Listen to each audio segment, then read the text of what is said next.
Yeah, my daddy was a river rat. I was born a fisherman. Now, welcome back to the Fish Life Podcast, episode 4. Got my good buddy, Mr. Mike McFarland, right here next to me. White Mike, right here.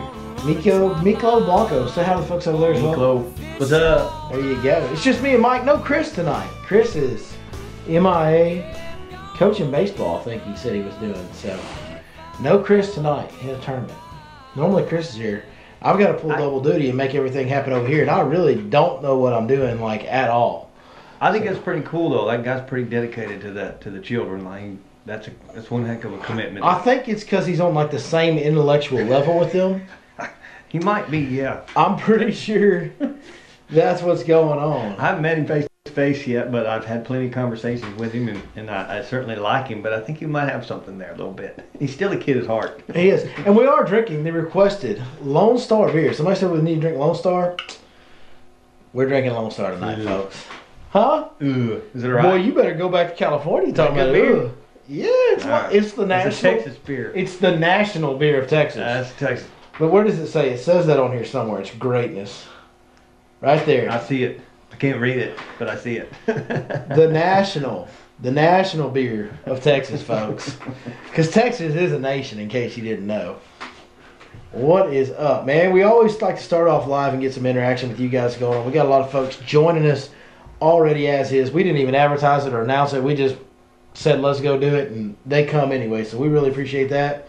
We got Kevin Jones, Casey Town, Alex B, Fred Solis. What's up? Sam Taylor. Sam Taylor, who's not old enough to drink, says that his dad says, I need to drink better beer. He said he'll bring you a 6-pack when we come down. Sam fishes with me sometimes, man. That's a greatness. If he brings it, I'll drink it, Sam. Yeah. I'm going to tell you. It is hard to beat a Miller Lite. We approve of Miller Lite here. Speaking of that, Sam's young man, and I know we have young people that watch us, and I actually got an email about this week about the beer drinking on the podcast, so we'll go ahead and address that right off the bat. Listen, folks, this is literally the only day Mike knows me. This is the only time I ever drink beer. I'd never, ever drink. But on Saturday night when I'm sitting here with my buddies talking about fishing and airing it for you guys, we're going to drink a couple beers. Yeah, that's the whole fun of it. We're not going to sit here and drink 15 of them, but we are going to drink a few beers when we're sitting here hanging out on Saturday night. That's just kind of what this is about. It's a relaxed format deal. Safe place. Nobody's driving anywhere. I don't approve of drinking and driving. I don't approve of none of that. Like underage drinking. If you're underage, don't drink. Wait till you're 21. But absolutely. I am home, so I am going to drink a beer.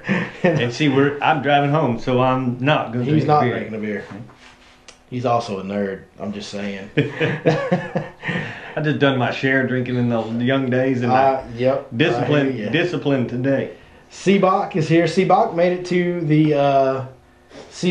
to the seminar last night for the first time. We appreciate you coming to that. Nice. And I got your little note that you left for me out there at my truck, man. I appreciate you coming. That was awesome. Thanks for coming, for sure. So, we'll go ahead and start. I'm not going to get to all you guys that are coming in. I appreciate each and every one of you. But I'm going to go ahead and start answering some questions. Me and Mike, we will start answering some questions. There ain't nothing biting on Toledo right now. There ain't nothing biting much anywhere right now, to be honest with you. It's kind of tough fishing conditions. Michael Roggendorf says, coming end of May, where do I fish? Probably if you go download that Fish Life app, that will help you. I would suggest that. If you're wondering where to fish, that's going to tell you where to fish right from the get without even having to go looking. And if you follow my Facebook page, the Billy Lawson Lake Fork Guide Facebook page, or the Fish Life Instagram page, you will see there's been several big ones being caught by just regular weekend fishermen using the Fish Life app this week. There's been some studs being caught. We are going to start posting some of those up. We're starting to get a lot of pictures. We've always been getting some. Now we're starting to we're getting a lot. We got to start posting some of these. We're getting behind on them. So we're definitely going to start posting some of those up. But the Fish Life app is for real. So that's a great place to start right there. That is the #1 best source you can go to for a shortcut on where and what and how to fish on Fork any time of year, because the info is always current and updated. Current. With the coming cold front, how far back will that water temp change push the fish? Good question. It depends It on. doesn't push them. Yeah, it depends in a way on which fish you're talking about. The ones that are in the back It doesn't push them at all. It changes their behavior, but it doesn't push them. It doesn't really move them. Once they start moving in, they don't leave. So They get a little more lethargic. They suck back to a condensing area, but they're not going to bail on that creek. I can tell you that Dad did a lot of graph work on some shell beds, and the fish just literally stair step just off. They're suspending in that 12 feet of water, but they are 20 yards from them shell beds. So the shallow fish don't. Yeah. No, they don't go anywhere. They suck back. They get a little condensed in drains and ditches, but they're in the same general area. They do not leave. That's right. Somebody says bass champ results are out. Looks like half the field zeroed. That's not true because I know guys that zeroed at the weigh-in but caught several. Like one of my customers, and now has become really a friend of mine, a guy named Nick. He caught a new personal best today. Yeah, but he didn't have anything to weigh in because it was in the slot. That's the hard thing about Lake Fork. People don't recognize. You look at the tournament results. That's not the real story because dudes might have been catching 5-pounders, and you don't know. I mean, 25-pound bag's awesome. And the first thing I heard when I moved here was 2 old men complaining about 27 junkfish that they caught. And I thought, junkfish? You guys catching carp? And they said, no, them doggone slot bass. So I'm sure those people didn't zero. They just didn't catch any weighable fish. Although it was tough. It was brutal. Casey Town says, would like to come down but don't know anything about Lake Fork. How much are your rates for guiding? Well, both of our rates are $500 for a full day, $300 for a half day. That's for 1 or 2 people, same cost. And if you do have your own boat, you want to come down and explore the lake in your own boat, the Fish Life app costs $20 a month. So if you want to come down and kind of find it on your own, the Fish Life app is an option. If you're wanting to get into the boat with a guy, and there is no substitute for getting in the boat with a guy that fishes every single day of his life like me and Mike do, or many other guys. There's a bunch of them on Fork that are really good. There's no substitute, certainly for the knowledge you'll gain from being on hand, first hand with them in the boat. You have that option as well. So don't be scared to come to Lake Fork. It is big and intimidating. It's kind of a tough lake to navigate and tough lake to kind of learn. But don't be intimidated by it. There's a lot of tools to help you. There's a Lancevic Boat Lanes chip to help you navigate. There's a Fish Life app to put you on fish and cut the learning curve, and you'll know you're around good fish. There's plenty of guides you can book trips with, and they're really good and going to be very helpful. Yep. So, and look at it this way. Okay, you come down, you buy a Lancevic chip. That's $39, I think. I don't know what. I think it might be a little more because he updated it. I think it's like $75 now. But either way, you get the Fish Life app. I mean, we spend more money on $20 Lucky Craft lure that doesn't necessarily give us the next tank of gas these days. You know, that's it's real doable. Don't be afraid of Lake Fork. So, gonna start using the app tomorrow, guys. Just got here from Nebraska. Welcome. Saw Jason and his son did well. Jason Kahn, I'm assuming you're talking, Jason Kwan, hit the Kwan. Jason Kwan and his son, in the tournament, they caught some fish. They only had, but again, like Jason, there you go. They only weighed in 1 2.5 pound keeper, but they caught slot fish. Hey, but Jason's a stud. You know, the boys can fish. The boys can fish. Fishing sometimes. It don't Fish matter Life for Pines. We don't have Fish Life for Pines yet. I do have a guy that's willing to help me, but he has got to make sure he's going to be able to commit to it with his work schedule because he's a guy that I trust. He's fished a lot. He's very experienced. He knows the lake very well. But we just need to make sure he's going to be able to get out enough consistently because his work, he's kind of got a high-ranking position where he works. And when they call him, he has to go. So haven't really found the right situation on Pines yet. We're trying to figure out a way to do it with this other guy. But we want to have Pines on there, but we got to have the right partner. We're not going to put it on there unless we can do it to our standards, which is the absolute best information you can get. So. That's right. I like that, our standards. Fish Life from Louisville Lake should be up this week, I believe. I think that's going to be up this week. It's supposed to be. Will a bass hit a frog right now?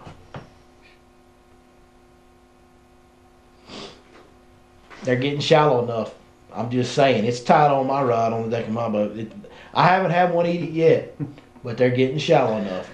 A buzzbait and a frog are most definitely tied on my stuff right now. When they're in less than 2 feet of water, man, they ain't very far from it. They're very territorial. They're big female bass. They got a bad attitude. They can't stand that thing over their head. You never know. You never know when that fish is going to say, "You're over." It's a good way to catch a big one. That's right.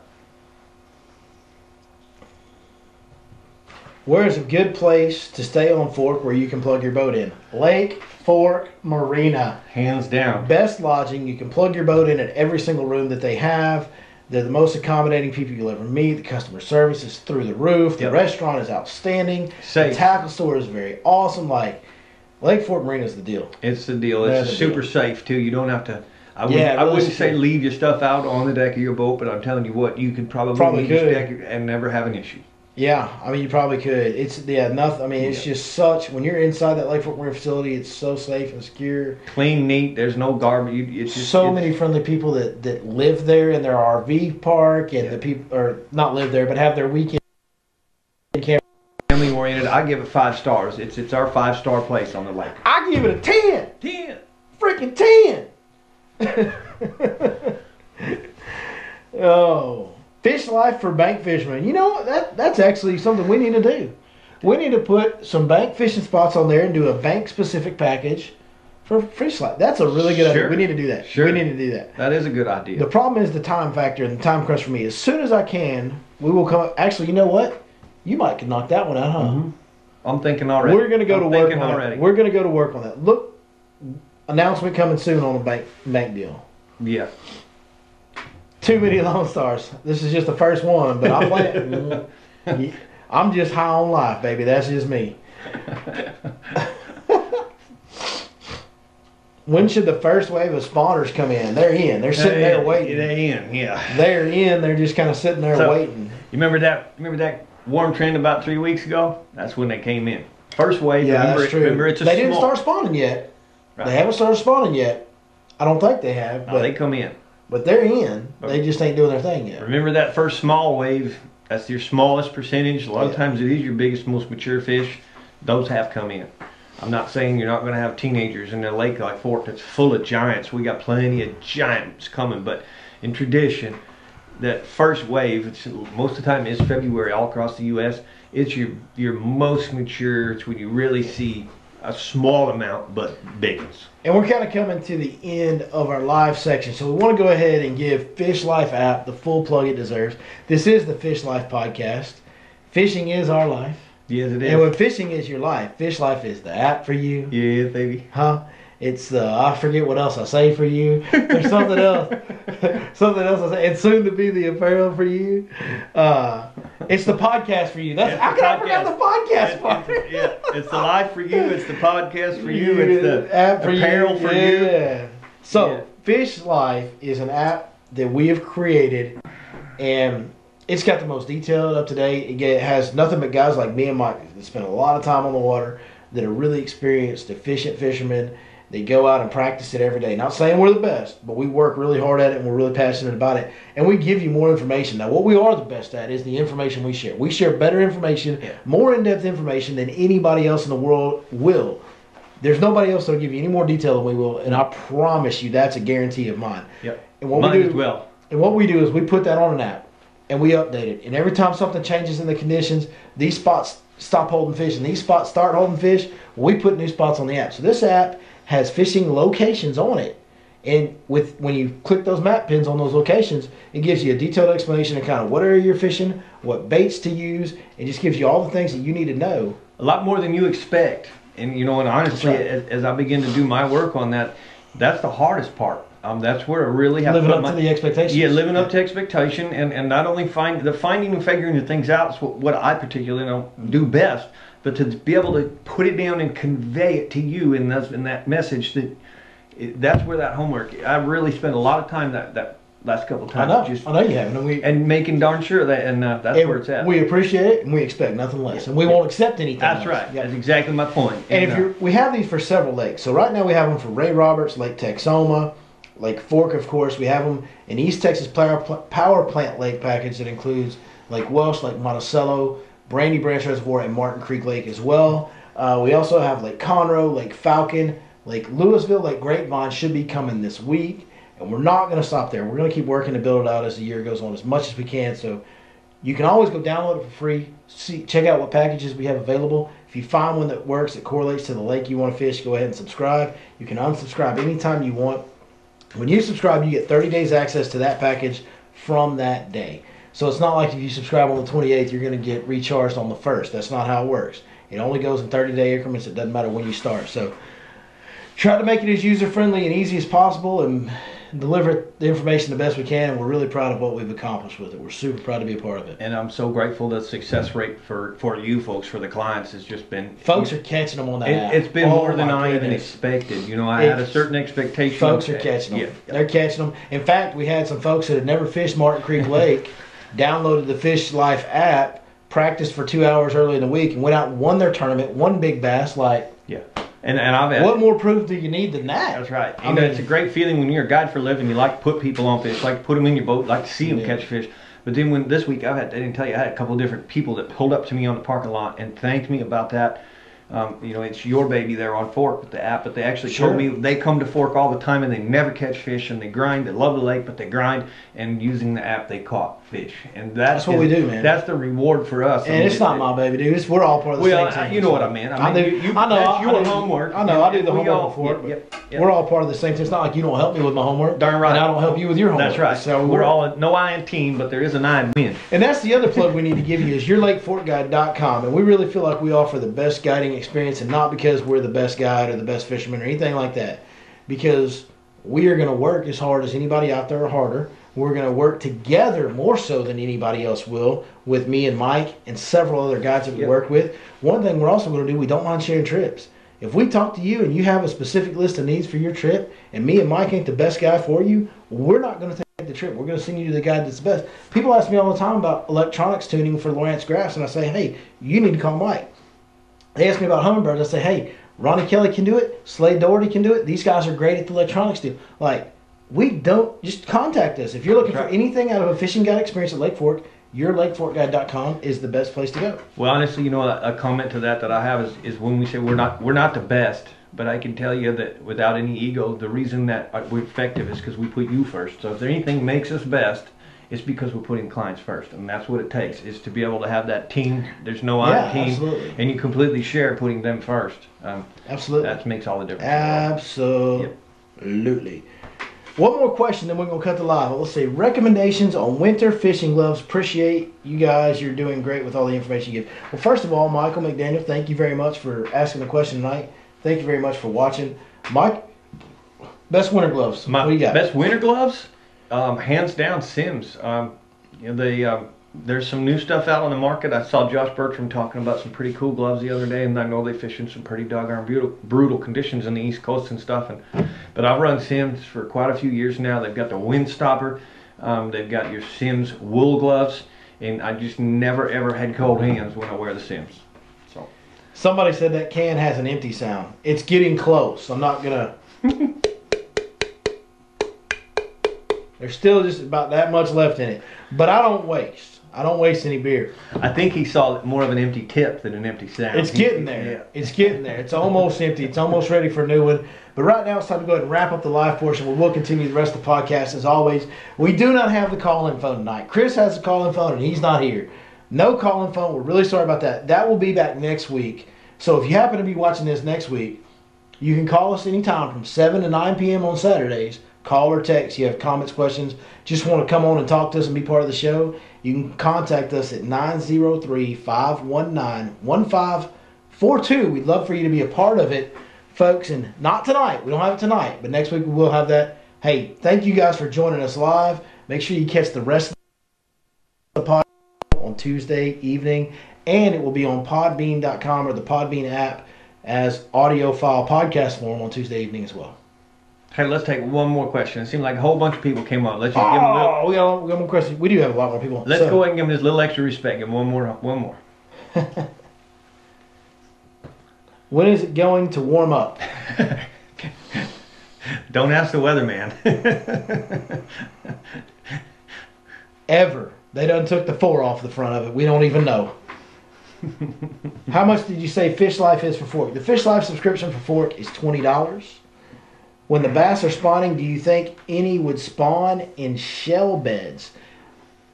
No is my opinion, because it's not protected. Those shell beds are, by their nature, really exposed to wind. That's what they need to thrive and grow and do their thing. Too much current. That's what the shell needs to accumulate, is all that wind-driven current. They're not protected. Yep. And bass don't really like spawning where there's a bunch of wind-driven current. No. They like to spawn in protected areas. Yep. All right, man. Great live portion tonight. Thank you guys so much for joining us. Can't say thank you enough.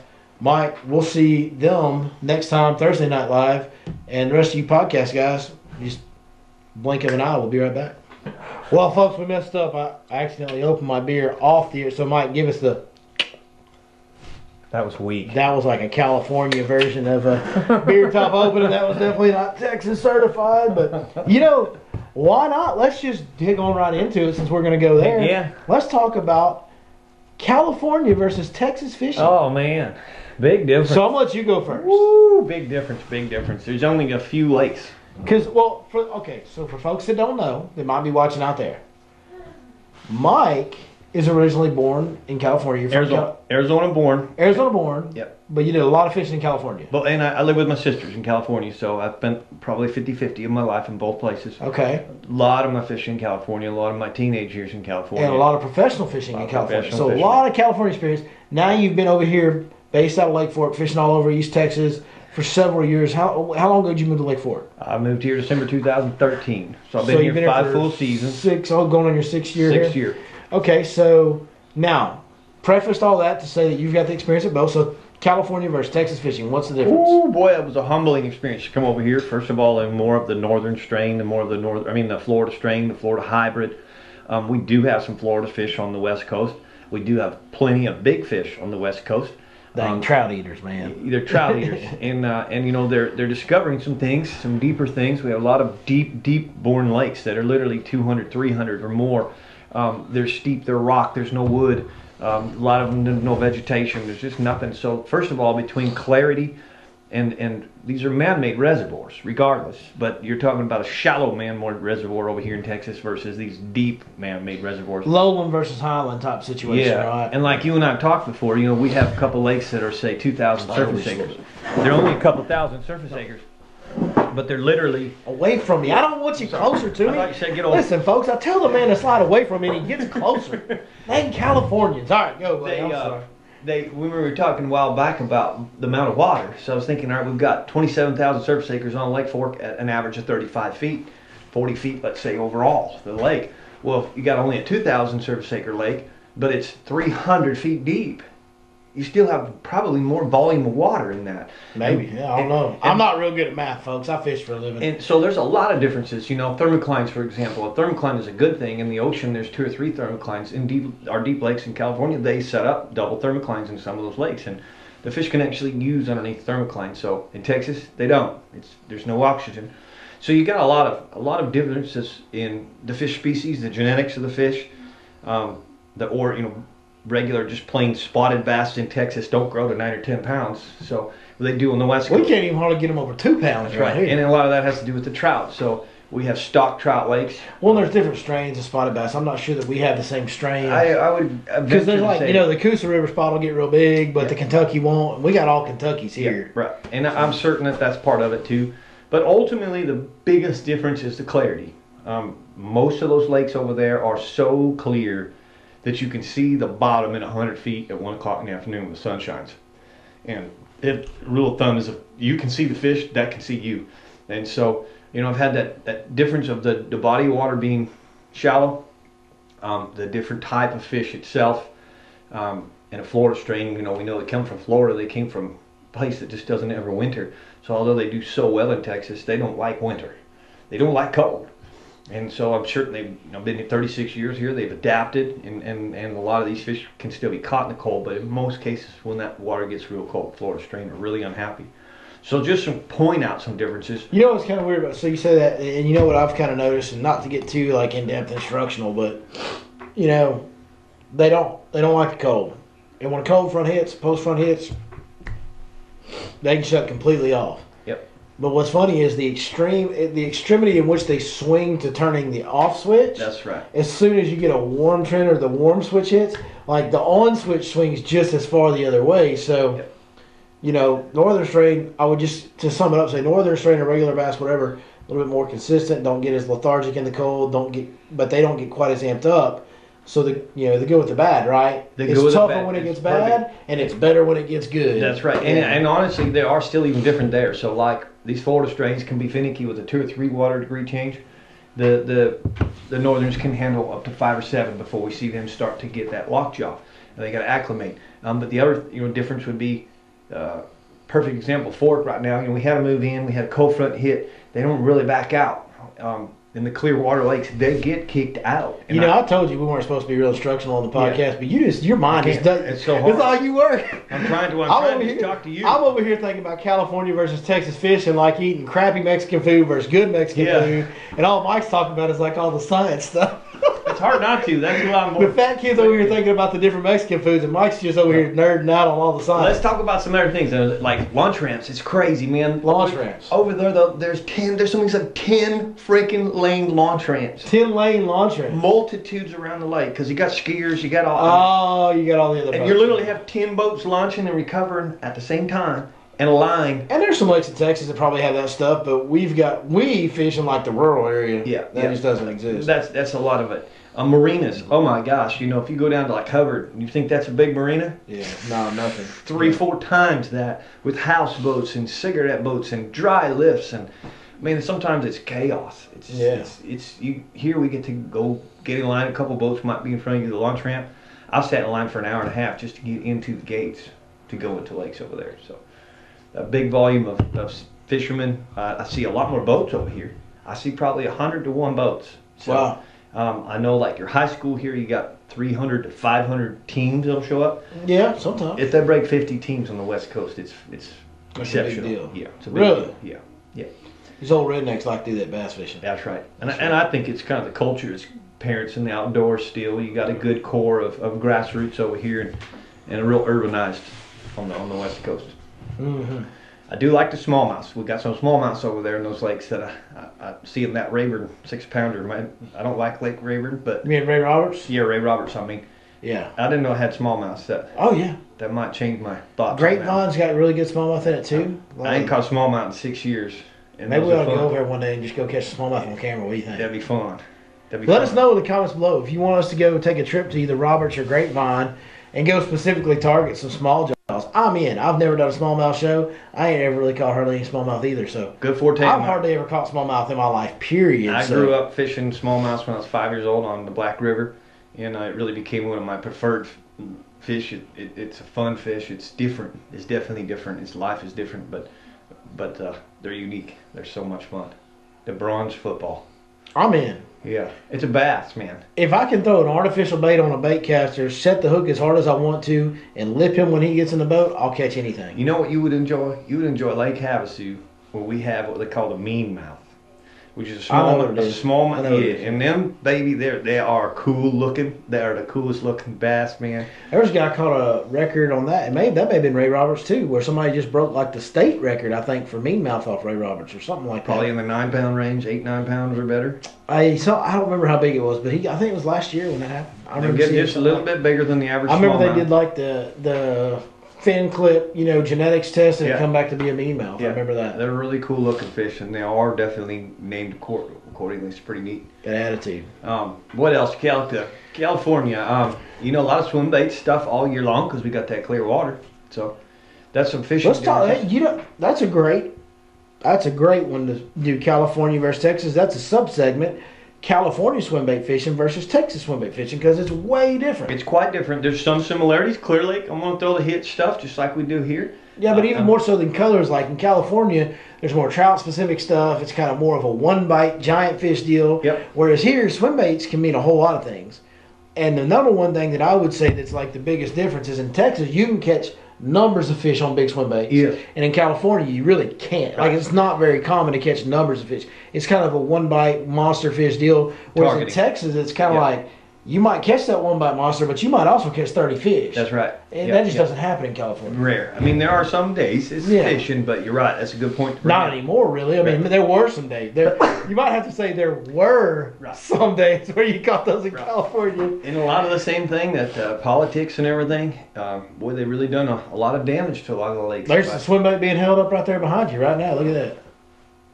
Yes, sir. Little hollow belly. That's the old hollow belly. And that would be the other thing that I would think was different. You tell me what you think is, man, we throw a lot more of the little swim baits here and catch really big fish on a little bit. In fact, in this video that's playing in the background right now, there's about to be like an 8 something get caught on a little tiny hollow belly swim bait. Yeah.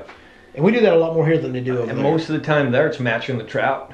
Yeah. So it's if they stop. Or the kokanee and all that stuff. That's right. Yeah. You got several different things. A lot of times one of the really cool thing was happening on the West Coast for a while. That's what grew these fish so big was they call it the game and fish over there. They stocked these lakes, and so for many years they were putting what they call fingerlings. They're 6 to 8 inch fish. Sometimes they put a handful of bigger fish, what they call pan size. Yeah. And for all these years, the trout fishermen really didn't find a lot of success. The shoreline fishermen. So it's nothing to have one of these lakes littered with 1,000 a weekend, 1,000 shoreline fishermen throughout it. And their lawn chairs, their trout baiting, and one of the biggest changes and was that the complaints from the trout fishermen not catching was because those 6 and 8 inch fingerlings were getting gobbled up. And so now they actually have a little better stock program. They put a lot more larger trout in there, which in essence has helped the trout fishermen, but it's given those bigger bass even bigger profile baits. So you notice that the baits have gotten larger. It's pretty wild to see how that goes down. But I can remember sometimes you'd hear a rumor, okay, they're going to stock this Thursday, and you just go drive down and put your boat in the ramp, don't launch it. You wait for that truck. And the minute that truck starts backing down that launch ramp, you can look out in the water and just see shadows. It's like they get trained every 2 weeks. They're going, this coming. Yeah. And it's just the fish know it's game on. So absolutely, I'd love to see something like that here. I don't know that trout stock. Well, here's the deal: it costs too much money, and our government's not going to go in debt like the California government does. Hey, and I'm okay with that. Me too. Hey, Texas, I'll catch them on shad pattern swim baits, boys. Hey, y'all just keep a balanced budget. It ain't broke, don't fix it. Our fish are healthy enough. We're not a political show, but by God, I will get on a soapbox and tell every politician in the state of Texas, you built the best economy in the world. Don't you dare screw it up at this point, damn it. We don't want any debt for outdoors. No debt for outdoors. That's my call to action to all our politicians. We don't need trout. We don't need nothing. Unless you can afford it and you got a surplus, just keep the budget balanced, baby. It ain't broke, don't fix it. That's it. That's right. I mean, we need some things from our outdoors guys in Texas Park. We have the best. Texas Parks. Oh, by far. That's the biggest difference. Yes. The biggest difference between California fishing and Texas fishing is Texas has the best thing outdoors government department, period, and California does not. And that's undeniable. In fact, when California, Arizona had different issues, they had green algae blooms, they lost fish. Who they gonna call? They called Texas. They called. They ain't calling the Goat Busters. They call them TPWD, baby. That's right. So and we appreciate the word. We've got a good friend. He tells us game warden, and we appreciate Mr. Kurt and the guys up here in Wood County, Kurt Kelly, and all the game wardens around here doing such a good job keeping everybody safe in the outdoors and keeping the outdoors safe for everybody to enjoy. Cannot thank all those guys enough, and all of our biologists and wildlife guys right down the road here in Athens, Texas. They do a lot at the Fishery Center to help us all catch more bass with the Share Lunker program and just everything that they do. It's way more than that. The shocking surveys and the... Hey, it goes down to this. Here's the difference. Quit spraying that grass, though. But other than that, I love y'all. Here's the difference, guys, and this is kudos to you doing your job. I fished at many tournaments on the West Coast, and I fished 250 to 300 days a year, and I probably could tell you at 15, 20 years, maybe got checked one time. And you have a tournament, and you may have some wardens show up to inspect and make sure things are right. And here in Texas, there's no may about it. They're going to be in the parking lot. If it's a big tournament, they're there. They're going to be in the parking lot, and there's going to be a handful of them, and they're going to make a presence. They're going to make sure everything's right. And so that's, again, super kudos to the two different cultures. But overall, you know, bass fishing, man. So whether it's California or Texas, it's still a bass. Bass is a bass. Bass is a bass, man. A lot of different things with line and lighter lines and stuff like that, but overall, you know, when I throw a buzz bait over there, I throw it on the same thing. When I throw a glide bait, I throw it just the same way I throw it here. Yep. And so it's different for sure. I like the mountains. We got a lot of mountains, so we can have a lake that's at 2,000 foot elevation. We can have a lake that's at 5,000 foot elevation, and so it really gives you a little different climate. It gives you different. If it's hot, you go up a little higher. If it's cool, you go down a little lower. And it's just some different variations. But well, I'm going to kind of pull the plug on that topic because I want to move on to this next one because I'm so excited about it. And in fact, I kind of want to call this guy and see if he wants to hear this story and interact with us on this story, because I think he would thoroughly enjoy the topic that we're about to get into here, Mike. Well, folks, we got The infamous. The one, the only. They broke the mold when they made him El Capitan, Captain Ron, on the road back from the tournament. Ronnie, how are you doing tonight, sir? What? Did you hear what he called us? Yeah. God Man, dang, I'm driving back from Lake Travis. Tournament fishing. Came down here and gave all my money to some of these boys. Did you have a $300 hot dog? At the Texas team trip. So you fished Texas Team Trail this weekend? Yeah, we did. Me and my buddy Joe Don Story. We fished the one on Lake Travis, the only one that there was. Threw the old head beater upside down pole. Oh boy, you do have a way with words there, El Capitan. Well, hey man, we're fixing to get into a new topic. We haven't even asked the viewership, but we always talk about crazy stories from the water, weird things that happen to us on the water, or crazy tournaments. And you just fished a tournament, and Miklo Blanco, Mike McFarland himself, is here. So we're going to get into Mike's craziest tournament story. You down with that? Mike himself is like the craziest story I've ever heard. This is true.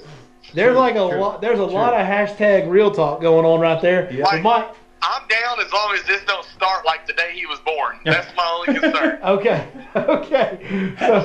So Mike, go ahead. Hit us with crazy stories from tournament fishing on the road. All right, so the first one I'm going to tell you is that, first of all, chicks can fish, all right? And so I'm fishing the FLW Tour 2010 Lake Roosevelt. And on day one, I draw this cool gal. And she's a little built. She's a truck driver, but she's pretty. She's a nice gal. She was ladylike. She's a truck driver, but she's pretty. But she was ladylike. All right, I don't want to mislabel her. But Just the way you said that, bro. The way you said that. I'm trying to give her some credentials back. When you say truck driver, you think, oh boy. So she still had lady to her. She's a pretty lady, nice, but she was, just one of the guys. And so I draw her. Well, yeah, she drove trucks. I draw her on day one. And, we're running around doing some fishing. And all of a sudden she says to me, hey, can you do me a favor? Can you just kind of stay staring forward for a little bit? And walk up to the front there of the trolling motor. Oh, God, I've heard this one. This is great. And so I tell her, I said, I know what you need to do. It's all right. Go ahead and do what you got to do. And I think she's got a tinkle, over the side of the boat, pee over the side of the boat. And anyways, I kind of run up front. I said, I can take the boat around the corner and go hide some bushes for you. And she says, no, I ain't got to do that. I said, well, you don't got to hang it over the back of the boat that way. And she said, no, I want to pee in your live well. I said, during a tournament? I'm in a tournament. And I've got 3 good fish in that live well at that time. And I said, you're going to do what? She said, I want to pee in your fish. And I said, the heck, you ain't peeing on my fish. I said, it's crazy. And she says, well, do you know such and such? And she brings up a name. And I said, yeah. I'm competing against him. She said, well, that's my husband. I said, I'll be dang guy. He's a pro as well. He's at my level. We're competing against him. And she says, well, I pee on his fish all the time. She said, and it was a reputable name. So I thought to myself, man, if he lets her do it, it's his wife, but yeah, I got Rejuvenate. And then, so I said, I do got Rejuvenate to get rid of the ammonia and stuff. And I said, tell you what, you go right ahead and do that. But if my fish die, then you owe me the $125,000 like I won this FL tournament. All right, we square? She says, you just look forward. Well, she wanted to open the live well lids. That way her butt didn't hang over. Nobody could see the backside of her. So she flipped them Ranger live well lids. And I'm looking forward. And all of a sudden, look at old Mike Pro Staff and talking about them Ranger live well lids. She giggles. And I don't know. I don't want to know. She giggles again. And I'm like, I say it. I don't want to know. And this gal lets out the funniest thing I ever heard on the fishing. But she said, a fish fin just tickled my hoo-hoo. She didn't quite say it like that. But so the next day, I'm literally telling some of my boys about this. And Mr. Matt Shira, he draws her. And apparently went to the same exact story. So, if you ever have a girl on your boat and she needs to take a pee and you're in an event, you can let her pee in your life. Hey, I'm having trouble hearing Mike. It's like cutting in and out. Is that just the way he's talking? Or is that doing that? It's not my phone. So I'll talk a little more to it. He was talking so fast that the phone literally couldn't transmit it. That's it. Wait a minute. So he was just talking too fast, the phone couldn't keep up? Yeah, I don't really know how the phone transmission works. Like, TV and phone blow my mind, so I wasn't sure. But I thought maybe like Miklo Blanco goes, that sucker talks like 350 words a minute with gusts up to 475. Gus, the 475. Woo! That's a good one. I like 350 to 350 words a minute with gust up to 475. Okay, next tournament story. All right, Because I want to so- hear this. I don't know if I've heard this one. This one, you'll, I don't know how many times you've ever gone out on the road and you just cherry pick or whatever. And so one point, I was literally fishing like you, trying to make more money, just cashing checks. And team partner of mine and I got into 2 or 3 different trails. And it came down to championships. And we still had other circuits. We had a night circuit coming. So I literally fished 2 full days. When the end of the second day was into the local championship, we drove 2 straight hours and fished an all-nighter. Just keep going. And man, I don't know if you've ever done that, Ronnie, but I literally had, you know, all day on the water, jump in the truck, drive about 2.5 hours just in time to make dusk, put the boat back in the water and fish a 12-hour all-nighter. I mean, you're literally looking at 20 hours of tournament time. And I tell you that at 2 in the morning, I had my legs hanging over the boat, delirious, flipping the water with my feet like Joe Dirt, you know, just lost, man. And that was probably one of my craziest tournament experiences ever, and we ended up taking second place.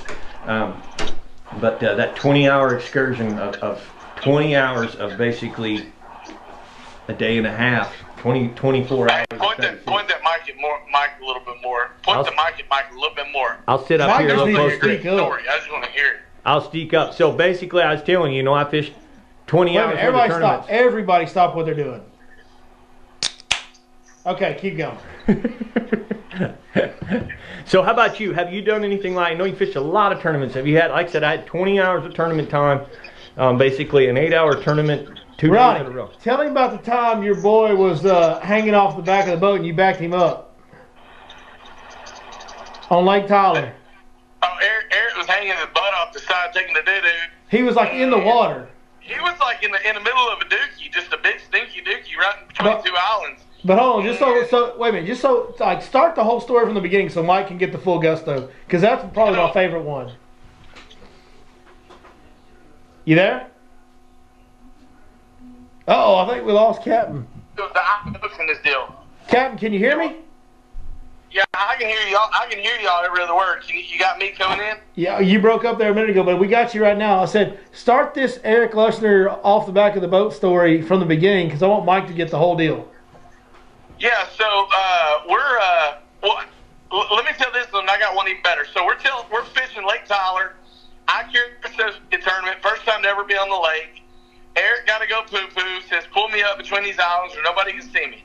So I pull him up between the islands where nobody can see him, and he makes a cast with a Cinco, throws it out there, clicks the handle, sits down, and takes the doo-doo. Gets up, wipes his rear, lifts up, something's yo-yoing on it, sets the hook, and catches a dang 7-pounder. But that's not the good part. Tell the part stuck out and all that. Oh, that was a different story. Oh, well, tell that one. That's the one I want you to tell.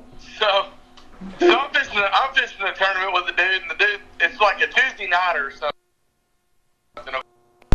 He's like, oh man, my phone's talking to me. He's like, oh, dude, I gotta go. And I'm like, well, you want me to run you back to the marina? He's like, no, dude, I don't have time. Like, I gotta go right now. And he goes, I'm gonna jump in the water, and I'll take my shorts off, jump in the back, and then when I'll crap, and then I'll tell you when to hit go, and you just go forward. Oh, no. I'm like, oh, yeah. Oh, no. And see, here's the deal. Like, the guy knows me. Like, Yeah, I already know where it's this not is even going. my fault at this point, because if you do that with me driving the boat, you're partially responsible for just being dumb enough to do that. So he jumps in the boat and goes, all right, go forward. Well, of course, I hit it in reverse. And so he's screaming at me and hollering. And then, of course, I go forward, you know. And so he's in there. He's got his T-shirt on, but he ain't got no drawers on. Well, I see another boat coming, and I flag them down, you know. I'm like, hey. Well, they start driving up. He's like, what are you doing? What are you doing? And I can't even breathe. I'm laughing so hard. This boat's coming in towards us, you know, getting off the pad, idling over, and he's like, dude, stop. This ain't funny. And I recognize him, and it's a buddy of mine and his wife. And they're like, what's up, man? I go, hey, watch this. And I hit the trolling motor on high. It just takes off, and he's holding onto the step ladder, and he just floats up to the top, dude. Just nothing but white T-shirt and bare ass, legs kicking in the wind.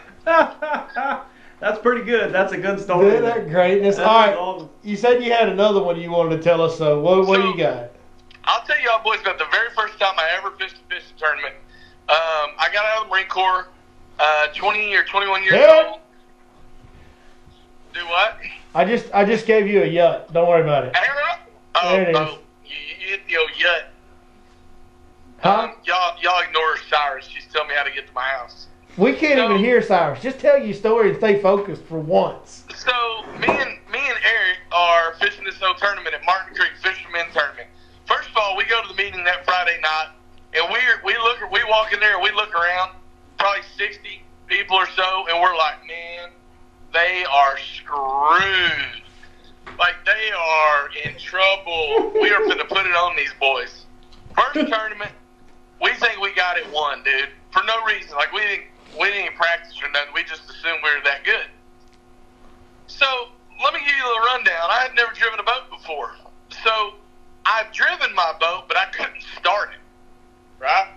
So, Eric, you know in them old boats, like you had to like push in the key, hold it down, Yep. you know, Choke 'em. do this and do that, and, Yep. and you know, pump the gas and all this other stuff. So Eric knew how to start this sun gun. Well, he's like, and then I can't back a trailer down neither. So look, dude, you know what I'm saying. Y'all know the chaos at the boat ramp in the morning at a tournament. It's January. We're fishermen. We're at Martin Creek. It's foggy. Everybody's trying to back their stuff down at once. I can't back the trailer up. So Eric has to get into the truck and back the truck after I'm jackknifing all over the place, taking up the whole boat ramp. Eric has to hop into the truck and back the trailer up. Well, I can't start the boat now. We're backed up in the water, and I'm turning this just going nothing. And Eric's like, you gotta be effing kidding. You know, he's hollering and cussing. Dude, we're at Fishers of Men. You know, we're out there at the Christian tournament, and Eric's just losing it. And Eric's my best friend from high school, by the way, Miklo. And so I get in the truck, and Eric gets in the boat, and I kind of back it down some more. You know, he's already got me in line, and I just kind of let it roll back. And he gets in the boat and cranks it up and gets it started. Everything's good. So I go, and I can park the truck, believe it or not. So I go park the truck. Well, then Eric beaches the boat, and I go to get in the boat with him, and we're kind of messing with some stuff. Dude, there's water in the bottom of the boat. I knew this was coming. I don't know how I knew it. Yeah, in January, there's water in the bottom of the boat. And there's 20 boats in line to launch their boat, so there ain't no reloading. It's got to lean over the back of the boat in January and put the plug in. I've dove underwater before to do it. Yep. Not in January, but. In January, so here we are. Thank God my scooter has an automatic plug. Couldn't get the boat cranked.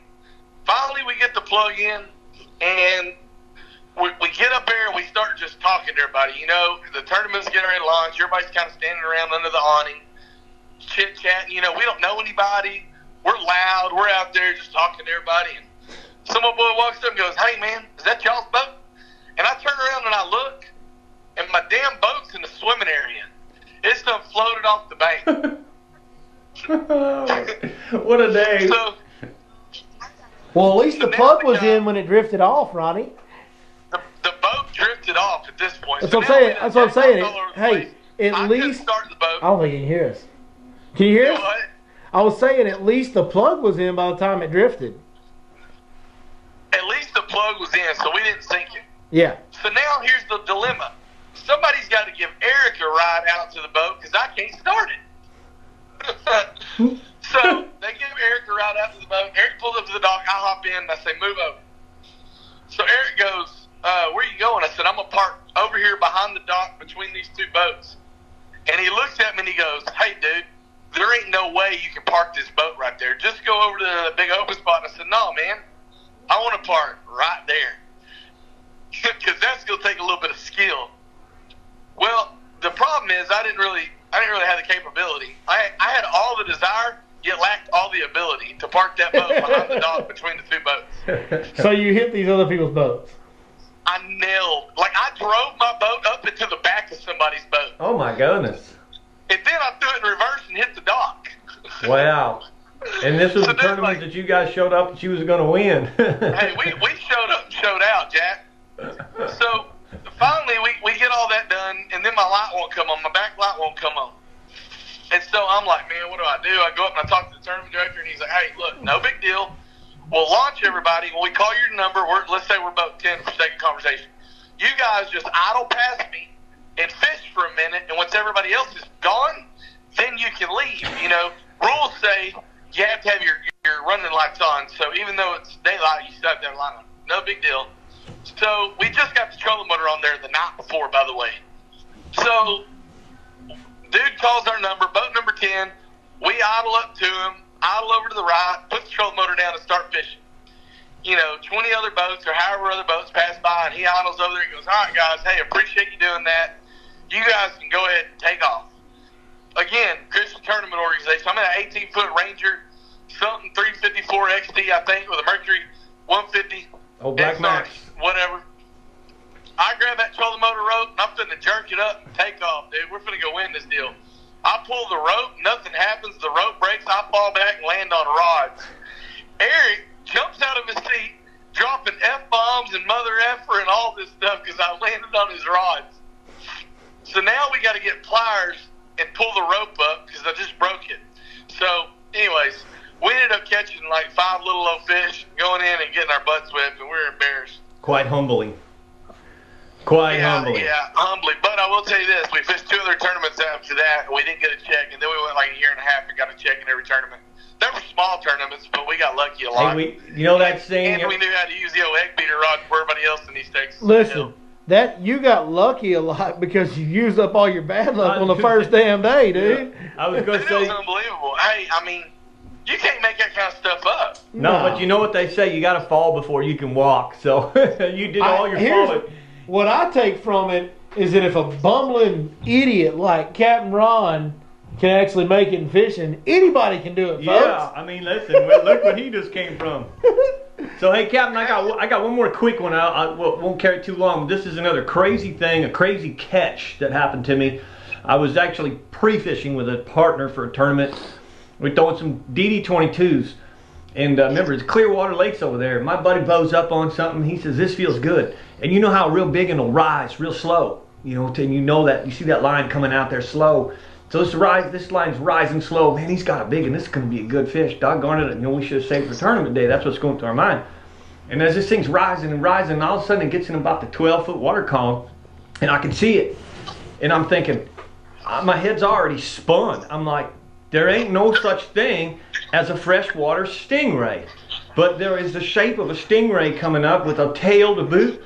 And I'm already just, I mean, it's just happening quickly. But I'm scratching my head going, what the, huda, butta. And my buddy sees it. He looks at me with this puzzled look like, what the heck have I caught? And it's coming up, and I literally want to say freshwater stuff. It's a damn kite. And that kite, there was no better place. It's right where you tie that rope to fly the daggum thing. So it comes up to the surface. We had 35-mile-an-hour sustained wind that day.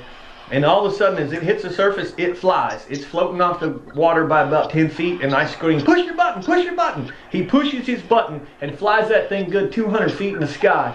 And I guarantee you, all your life, you can fit. I'm only getting every other word on that, and it sounds like a great story. So my buddy gets that kite hits the surface, and all of a sudden the wind picks it up off the water, and my buddy think, you know, what do I do? And I said, push the button, let it fly. So he pushes the button and lets almost all that spool out, and basically took that kite off the bottom of the lake in about 20 feet of water, took it through the water column to the surface, and flew that muddy kite 200 feet in the air.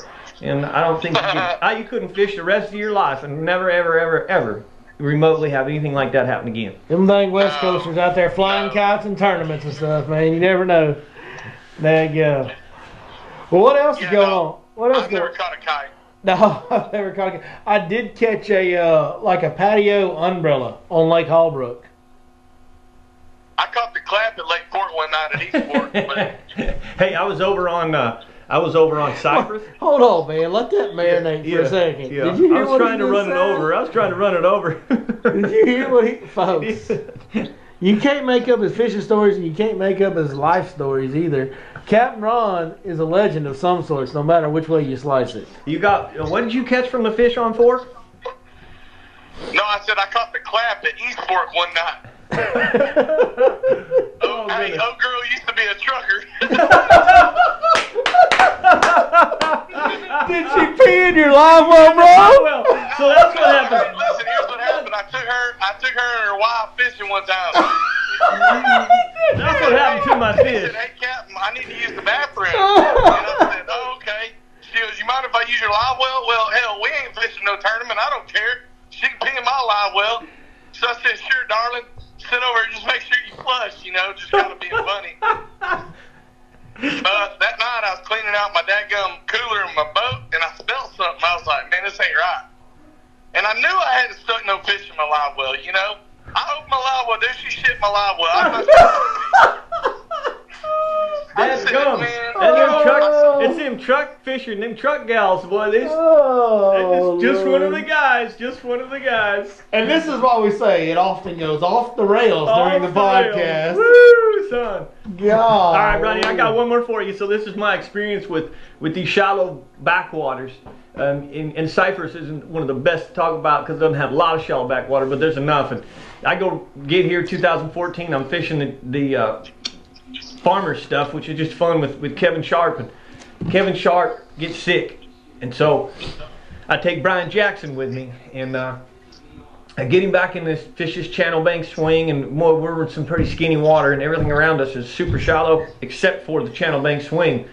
And somehow I get the boat up on top, and the next thing you know, the boat's sticking to the bottom in the mud, and man, we're stuck. And so here I am in a Lucas Oil wrapped boat, and I just got here, my first experience of trying to make friends. So we got to drive this thing out of here. Hey, it's mud. I'll throw mud.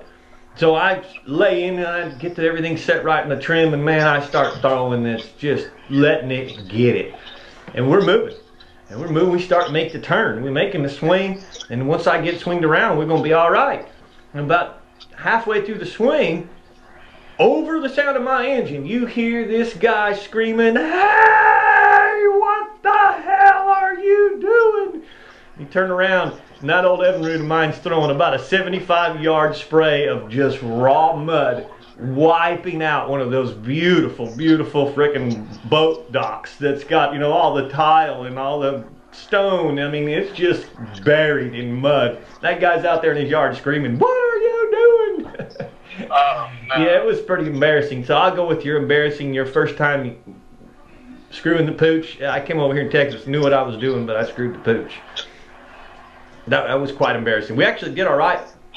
Came in and I think we got second place in that too, and they forgot to weigh one of our fish. They did you weighing big fish, and we said yes. Took one of our 5, and then they forgot to throw that one back in with our 4, and the 4 fish alone got us second place. We didn't catch it till it was too late. But do we got Blackman on the line here? No, Blackman's not here tonight, bud.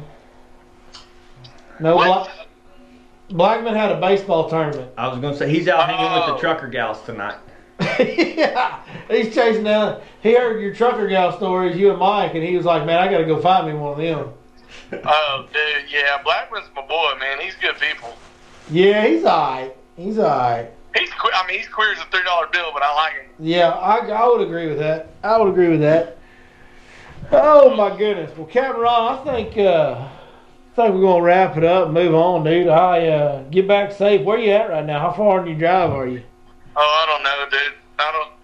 My deal is, man, I'm ADHD, ADD, all kinds of stuff. STD, STD, ADD. Yeah, ADHD. ASAD, all these different deals. You got all of them. All of them. So I just drive until I'm there. Like, I try not to pay attention to where I'm at or anything like that. Okay, buddy. So we man, get to so man, y'all have a great night. we gonna get to have holler at me later. we gonna get to have Capitan on El Forco this coming week. Yeah, I'll be at Fort starting Minana. Nice. Which doesn't mean tomorrow, it just means not today. Yes, sir. Looking forward to it, man.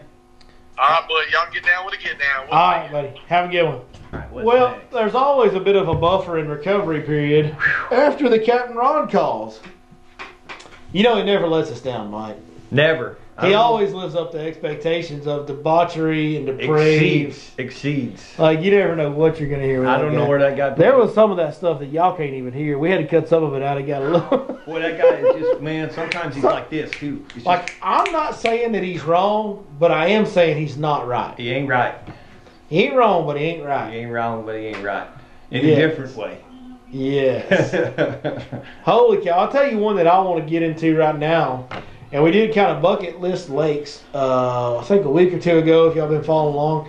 But I want to get into bucket list of fishing trips for different species. Yeah. So, like, I'll start this off. I'll give you one of mine that I really want to do. And so, one thing that I want to do in the world of fishing, I want to hand line a Goliath grouper. Have you ever seen the hand line? No. That's a hell of So, a fish to hand they line. actually get like rope Yes. and this big old hook that's like as big as your arm curled up, Yes. and they put a whole stingray on it, and they go out by these pilings out there in Florida, and you just drop this stingray down, and you just hold it, and that grouper bites it, and you set the hook by hand, and you drag him in. I've seen this with the big rods, and they dang near jerk the fishermen over And the some of rod, these let are alone like a rope. 400, 500. Yeah. So I just want to do one. Like, I don't want a whole day of it. Like, this will be the easiest guide trip for the guide that I end up hiring ever, because I just want to catch one of them. But one time, I just want to say, I just think it would be so badass to say, I hand lined the Goliath grouper to That's the boat. pretty cool. And you know, when the kind of the Goliath grouper is the bass of the ocean. It's got that big mouth, and you know how big. Looks similar, yeah. You know how big those baits they use. They're big. I Yeah. mean, you're putting a 15-pound bait on. Well, these fish could open you up and swallow half your body. You know? Yeah. I've seen it Some with of a them. big rod. You know, those heavy duties, and they darn near jerk the fisherman over. So I can't imagine what they'd be like. That's a good one. That's one of my bucket list different species trips that I want to do. I like it, but I personally wouldn't do it because they just kick my skinny I've little got ass. like the same reaction from everybody. Like, no, I ain't got no desire to work that hard to catch a fish. I don't think I could do it. I think that fish would flat. I want to do it, kick man. my ass. I want to lock up in combat, and I'm not saying I could catch it or couldn't, but I want to try. I'd run with the chair and the whole rod. I'd do that. It's a long fight, but man, I think that's cool. But a rope would hang me. That fish would have my ass on the boat. That'd be done. I know you, and knowing you can be a little bit clumsy at times, and I know like Mike would be the guy that gets his like rope wrapped around his ankle, and the Goliath grouper drags him in, and we never see him. Never see him again. And even more, I'd be like that Goliath grouper. About 20 minutes later, would jump like a largemouth. So you just see my feet sticking out its mouth. Oh, Hey, they no. did get eaten by that Goliath. So do you have it? I know you've got to do a lot of different I species do. stuff, more so than I have. And I got one in particular. Okay, tell me about I it. became an Orvis Indoors fly instructor, and fly fishermen are really different. Okay, they're very different character, kind of like a skier versus a bass fisherman versus a sailboatman. They're just kind of different culture. Well, fly fishermen get a lot of bucket lists, and so when I learned this, I learned about a lot of different species. And one of the most intriguing fish for me is basically the tarpon. And so with a fly rod, you don't have a reel. You know, you can't keep tight line by reeling things. So the whole deal is to load, keep that rod loaded. And in all circumstances, you keep the rod loaded, and except with the tarpon.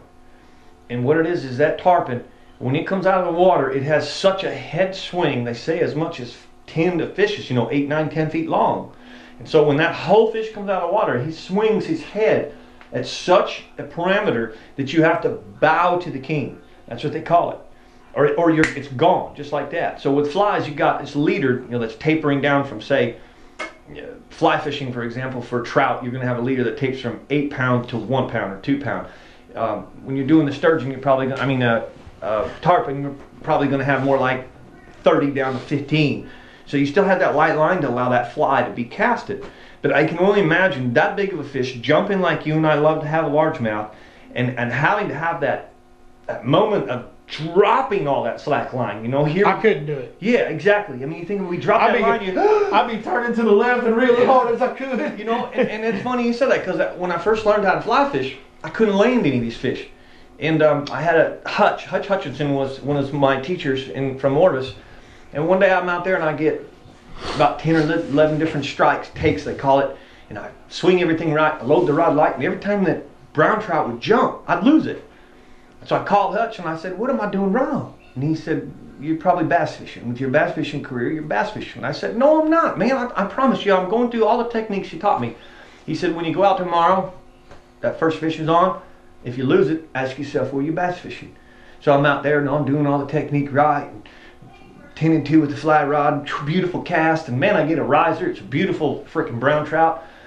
And I got the rod up high and I asked myself, are you bass fishing? No, man, I'm playing this fish. And the fish jumps and I go, rod tip down, I pull that bass move and it's gone. And so even there, bowing to that particular species of fish, lost it. That's all I did. I was dropping that line, don't want him to jump. So it's such a different style of fishing. And then it defies what we know. And so that's that challenge. So I really want to see a 150 pounder on a flat rod. And I know a lot of guys have tried it and they come back very humbled at that part of bowing to the king. To actually let 4, 5, 6 feet of slack line go, it's got to be extremely challenging. So that's one of my probably most sought after. I want to go catch tarpon as well. I don't care about the fly fishing thing. That doesn't appeal to me as much. I want to catch them both, but I just want to go catch a tarpon. The way they jump and stuff, like I'm all in on that. I've actually got several of these. Everybody wants to go peacock bass fishing. I do too. And I do too. I want to go peacock bass fishing in Brazil, not in Florida. Amen. Amen. I want to go the real deal. That's right. Problem I got with that is I ain't getting out of that boat to cut my way into no jungle. No. I'm not getting in that Amazon River, dude. We're going to do this one day. It's about $10,000 a person. And I've already got the outfit. Don't take us. And basically you fly down. You get on what they call, it's a trolley. It's a big, huge steamboat that pulls gondolas. And you get your own private gondola. And that it goes like a train, and it never stops. And your guide comes to your gondola each day to pick you up and take you out tarpon fishing, Nile or some of the not Nile perch, piranha, plenty of peacocks, the big peacocks. So you get a little bit of flavor there, but it's really expensive. And I definitely am with you. It's got to be Brazil. Like, you go down to Florida and catch peacocks, man, I think it would ruin me. I want to go where it was real. I want to go where I have a shot at a 20 pounder. I'm in the Florida deal. I want a 20 pounder, not 4 and 5 pounders. I don't catch the 4 and 5 pounders. It's just something about going to Brazil to do it. Right. Like, it's just not like fishing a neighborhood canal in Florida is not the same as going to the Amazon River. I want to do that. And what people don't know about Brazil and Cuba, that whole south down there, is they brought a lot of largemouths now. Not necessarily where the peacocks are. But you can get down there and do that multi-species trip down there. You can go tarpon fishing. So let's talk about that. So one of the other things that I want to catch in Brazil on the Amazon, lives in the Amazon, same region as the peacock bass. I want to catch an arapaima. Yeah. Have you seen that? Yeah. And they literally live around, basically, up here we have these water hyacinths that are, invasive, but we have them all over the place. Well, down in the Amazon, they've got these, they look just like a water hyacinth, but they're way bigger. Yep. And these arapaima like to live underneath these hyacinth type plants. Grass fishing. And they flip like live bait up next to these big giant hyacinth looking plants. And the arapaima takes it, and you got like this giant rod, giant line. It's hand-to-hand combat. It's just like flipping for a bass, except you're dealing with something about the size of this table that's built like a torpedo and pulls like a freight train. Yeah. And you slam the hook set, and it's like, oh man, and like that whole straight in and hand-to-hand combat, like I'm into that. So the arapaima, the flipping the live bait up to the vegetation for arapaima, I want to do that. That'd be pretty cool too. That's what I want to do. And then I saw one other thing up on like the Columbia River in Washington State. And this guy, like everybody knows the sturgeon fishing up there on the Columbia River. Like they got the big giant sturgeon. Yep. And that's cool. Like I've seen that, and that I would love to do that regular sturgeon fishing trip that I see everybody do. But I saw a video one time of a guy did it like kayaked up some backwaters off the Columbia River. And it was like real shallow, clear water, and you could see everything. And he put some GoPros underwater, and those sturgeon, they're bottom feeders. They just suck stuff off the bottom. Yep. And I don't know what he was using for bait or whatever. But anyway, he had his bait out there, and he like actually he kayaked up, drug his kayak out of the water, got on the bank, and he could see these big giant sturgeon swimming around in this tributary. And he would flip this bait out there like from point blank range, and he would like squat down so they couldn't see him. He'd leave his bait there, and the sturgeon would swim around it, and eventually they'd get wind of whatever kind of stink bait or I don't know what you use. Shrimp and stuff. But the sturgeon would come up and suck the bait in. He'd let him run with it for a little bit, and then from point blank range, in like a little tributary that's like tiny, tiny, tiny, with a giant sturgeon from point blank range. He slams the hook home, and it is utter freaking chaos. War, yeah. I'm all the way in on that. I'm telling you, those, All the way in on those that. things pull what I've never fished for a Goliath grouper, but I promise you that's like a sturgeon, and I've run into them in the Cal Delta. I've run into them in Columbia River, and even bass fishing. You roll back on, you got a jig going, and you roll back on even a 20-pound sturgeon, and you might as well put your treble hooks on the train, on a train track, and when the train goes by, hang the frick on, because that thing's going the other way, and you ain't stopping it. Yeah. Do you have any other bucket list fishing trips? I probably could dig up a few. When I got into fly fishing, I did eliminate a lot of a list of fish. Most everything that a fly fisherman would want to eliminate, with the exception of some salmon. I've gone in the ocean. I do have some target fish that I want to catch out of the ocean. I want to get I'd like to catch a bluefin. And I'd like to catch a mako on a fly rod as well. You guys don't know that. You want to catch a shark on a fly rod? That's right. That happens. That's possible. They get what's called a 16-weight fly rod, which you can catch a 2,000-pound fish on.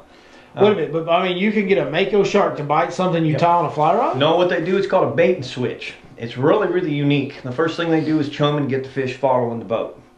Once they got the fish following and feeding behind the boat, they'll take a rope and they'll tie it to a fish, and they basically say they're going to let out 30 feet on this fish. So I'll tell you, begin what's called a false cast. False cast is just keeping it in the air. So you lay out about a 30-foot false cast, and you've got a fake fly that's imitating the fish, and you're false casting. It burns your arm because you may be sitting there for 15 minutes. You have to keep this false casting. And they start dragging that fish behind the boat. And when that shark comes on that fish, he's going to yell, switch. And the switch is he's going to jerk that fish away just about the time that shark's coming, and you got to lay that fly right there and replace. And so it's a switch. It's a bait and switch. They pull the bait, bam, your fly lays down. And when you, same thing, you hook one of those on the fly rod, you're going to be there for about 4 hours trying to catch that fish. The makos are on fire. It's like a shark that needs braces. Their teeth go all different directions. There's no nice layer of teeth. There's 1,000 teeth that go all different directions. And so it's kind of one of my definitely sought after accomplishments that I'll probably never ever get to do. That sounds crazy. It's tough. It's real I've tough. caught some sharks before, and that is, oh boy, that's the strongest fighting fish I've ever had on as a shark. Yep. And I can't imagine having it on a fly rod. That'd be insane. And I literally would like at least 10 footer, 10, 11, 12 footer. God. Yeah, it'd be something else. So, and I tell you, when they zing, I've caught some tuna fish. I've caught 35-pound tuna on a fly rod, and you set that, you don't set the hook with the fly rod. You just raise the rod, and that reel lights up, and smoke comes out of it within seconds. It's going so fast the other way. They are fast. And like, you instantly got to throw water on that reel. I mean, the first shark I ever caught, it was on like just a bait caster or whatever. I mean, it was on a heavy like saltwater gear, but it was a bait casting set up with a heavy rod. And we were throwing some cut bait off of a reef in South Carolina, and and I got bit, and I felt the bite. You know, fished before, and I'd never shark fished before this. And so I'm a bass fisherman. So I reeled down on my slip. I set the hook. I'm like, oh yeah, I got him. He's coming. Well, now this shark turned out to be a 4-footer. I had no idea what it was at the time, but it was just kind of like coming to the boat. I'm like, oh yeah, man, this is no problem, man. I got this fish. I got this shark, man. It gets about 20 feet from the boat. It took a left turn, turned to my right, and took off, and just about stripped the bearings out that reel, dude. Like, I had never experienced anything with that kind of power or with that kind of speed. Speed. It was like, it wasn't like, you know, bass pull tracks like zzz, zzz, zzz, zzz. Even a big bass might be.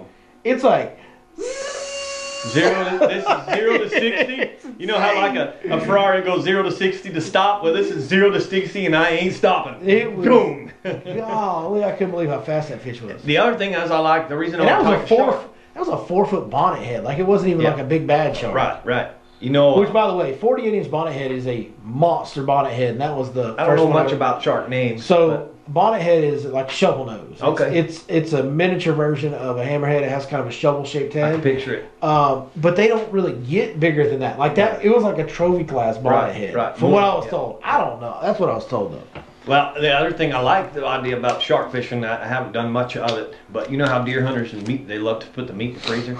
most people don't realize, but a lot of the different species of shark are We really good eating. we were catching little black tips and bonnet heads that first trip, and we ate them, and they were delicious. The black tips are You really got to good. soak them in mercury, or you got to soak them in milk to get the mercury out of the meat. Yep. Because it does have a lot of mercury in the meat, so you got to get that out. But if you soak them in milk, and then you can freeze them or whatever, and I mean, it's steaky meat. it's like a steak. It's a like fish steak. It's a fish steak. It's yeah. wonderful. Really good meat. So tiger shark is delicious.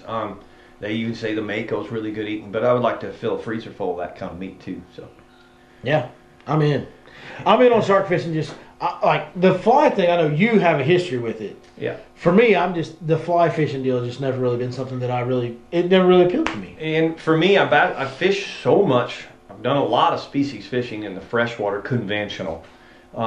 I've caught multitudes of catfish and carp and on and on. When I think of conventional fishing, I don't really come up with much of a bucket list. Yeah. I've done it so much. Yeah. But the fly rod is what a challenge in itself, just to even learn how to cast it, let alone fish with it. Yeah, that's probably the reason why I don't want to do all this. I just want to go. Yeah. I just want to flip It's and the rip, most baby. frustrating. And when I went to the classes, one of the first things they teach you is typically don't expect to catch a fish for at least 6 months. And you kind of go, what are we talking about? Once you start going through the class, you'll realize, holy cow, this is kind of like tennis or something. There's a really big curve here to learn how to do all this before I really go fishing. So again, you add that to it, and it makes it a super accomplishment. But that's kind of my bucket list. I'm just gonna keep flipping and ripping, big. I think you and I need to make a Brazil trip, because we could kill 3 of those fish certainly in Oh yeah, one trip. I'm in. Yeah. I'm in on the Brazil. Let's start saving some money. Start saving a little money for it. If you guys want to throw some in the super chat fund, get the Brazil trip. And Anybody's just happen to have an extra $10,000 in their wallet. yeah, you want to sponsor this? We'll make YouTube Hey, videos look, out of if it. you got 30, we'll bring you along. You know what I mean? Right. We will record it all when we go for sure, though. Yeah. We will definitely be videoing that to I would share like- it with all the people out there. On a serious note, it is a serious bucket list of mine, and I wouldn't be surprised if in the next 10 years or so that we stand a chance to make that happen. No, I save a Some little point, bit. man, I I would save love a to little do it. bit each year for it. I But would man, we love make to a do living as a fishing guide, so the surplus of money isn't always there. it. No, mamas, don't let your babies grow up to be fishing guys. Mama, because don't let your babies grow up to be fishing guides. This is true because they will not be rich. They will spend a lot of time alone. Even if They'll they, waste all their money on fishing lures and stuff. Yeah, even when you have a wife and kids and a family like I do, you don't see them very much a lot of times. It's a labor of love. It is a different lifestyle. It's a unique lifestyle. I think I have the best job on earth. I wouldn't trade it for anything, but it is a labor of love that takes a lot of dedication and time. It does, and the job ain't always on the water. There's a lot of stuff even afterwards. The phone calls, the emails, the communication with all different kinds of people that don't even want to come fish with you, just want to, whatever. Hey, everything from I got caught last week. I wasn't thinking. Our schedule's so tight a lot of times. We got all that off time in the winter. I usually prepare everything. I get really organized. Well, I did everything except detail and clean my boat. Remember, I was going to have Thomas Ayers do it, and I never did. And last week I woke up and I said, Mike, you got no time. You ain't cleaned the boat in 3 months. Now's the day to do it. That was the day. It was like 36 for the high. I'm down there at the power washer. The whole thing's so steamed you can't see me or my truck. I'm suited up like I'm in snowstorm, Yeah. bibs on and everything, power washing with ice cold hands, manning up. And I had to tell myself the whole way through, you got no choice. Detail your boat, and I did. Yeah. And just the gear maintenance and everything that goes into it. There's so much. I mean, you come home and, You ain't done. Sometimes customers can blow out your reels. You got to restring reels. You got to retie. Make sure that the guy didn't break off on the first fish of the morning the next day. And You ain't done. retie all your knots. Make sure you change baits. Make adjustments. If you do struggle, you got to think about what you're going to do. Kind of study. Find a game plan. There's just That's right. it's a 24-hour job. When I've- it is not uncommon to go 3 or 4 hours of sleep a night for weeks at a time. Weeks at a time. And it's there, cut it while it's ready. And we do have to do that seasonal. One of the very best guys, in my opinion, in this business, Mr. Dale Mary, really taught me, kind of molded me in the guiding aspect. And one of the most important things a guide can do is you're really tired at the end of the day. you want to park that boat and you want to go, I'm sure you go say hi to your kids and your wife. You want to sit down for 20 minutes and watch TV or take a break. You're wore out. And honestly, I use this to this day. I don't think Dale would ever see this, but if he does, thank you for molding me this way. The best thing to do is come home and get everything ready for tomorrow. Go over those lines that are bad, at least in your boat. You know, maybe you got other things, but you get that boat ready. It's out of your mind, it's out of. And so when we're going home, man, we ain't done.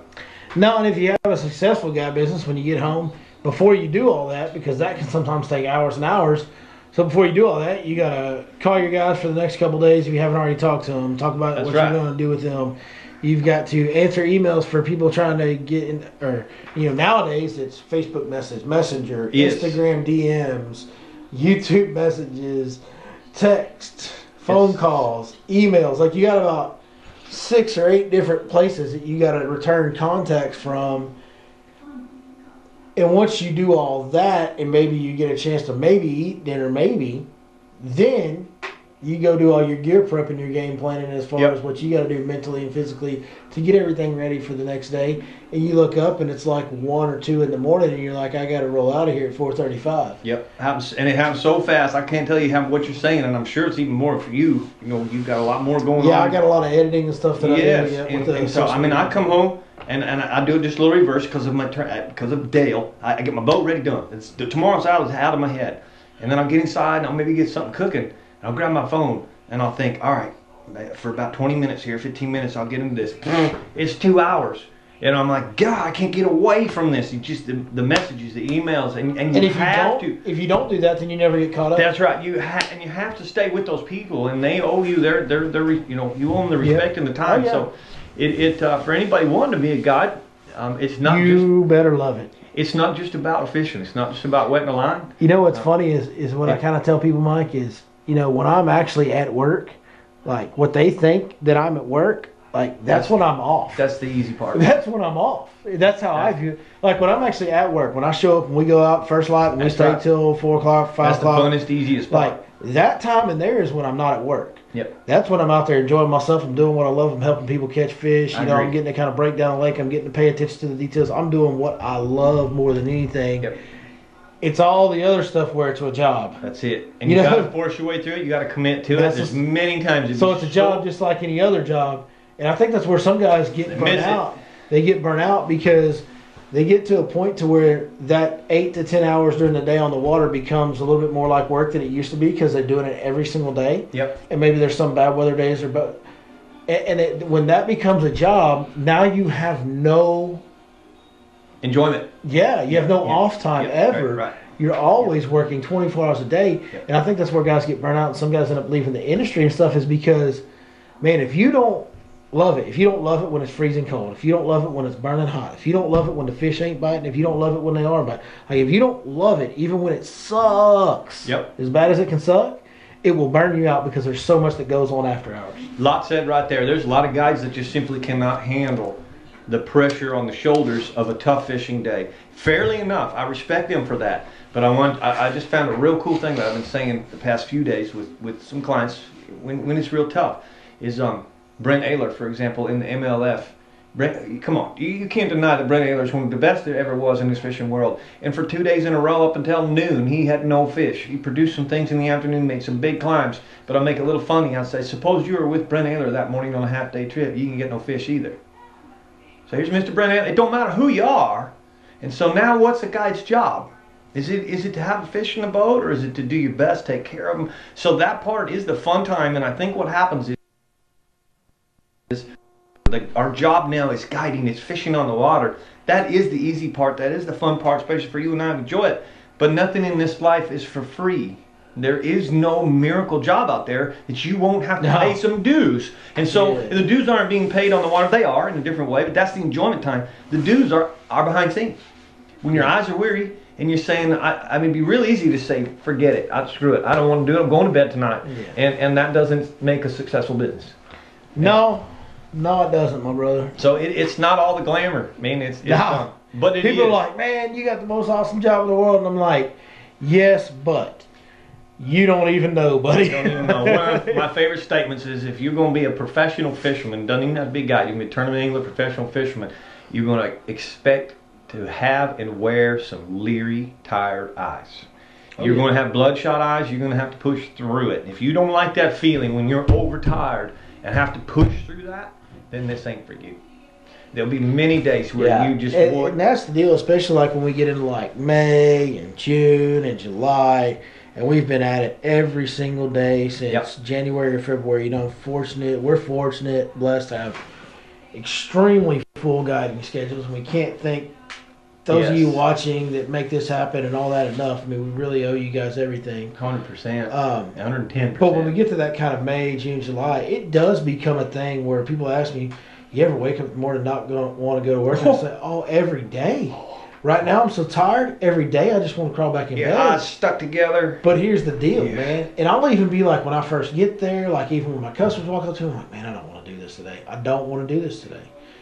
And as soon as I sit down in the seat of that boat and back away from that bank and I start easing out of that marina, bud, it's like, that's where it comes in. Like, it's got to be an uncontrollable, obsessive love. That's it. An affliction. Yeah. Because no matter how bad or sick or down or whatever I feel, however much I don't want to be there, when I ease out of that marina, I get fired. Everything changes. Freaked up every day. It's like a medicine for me. I get lost in it. Yeah. It takes over everything. I forget about everything. Yeah. I used to make a joke years ago when I was even more afflicted.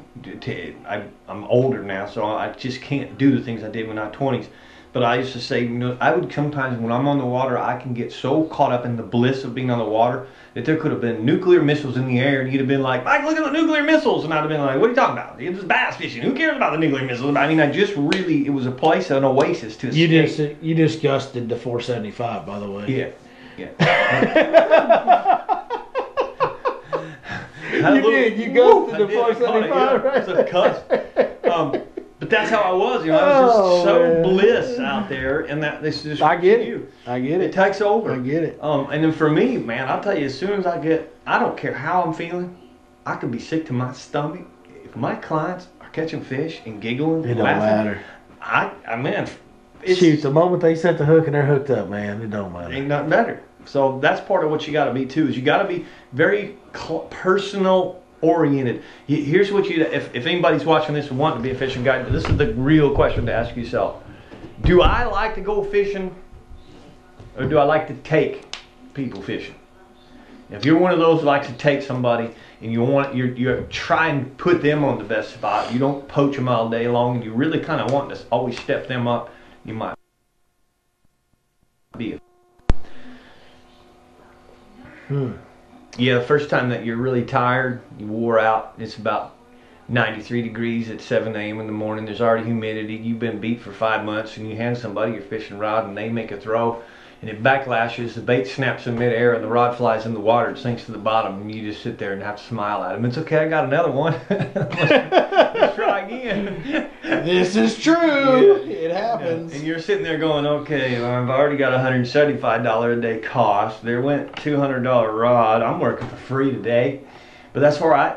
It's all right. You don't say that to them. You know, you wouldn't dare. You just take it with it is. So, on the same note, some positives. On the same note, if you're a guide customer and you throw a dude's rod in the lake, you should offer to pay for it. Most often they do. You should. They feel bad.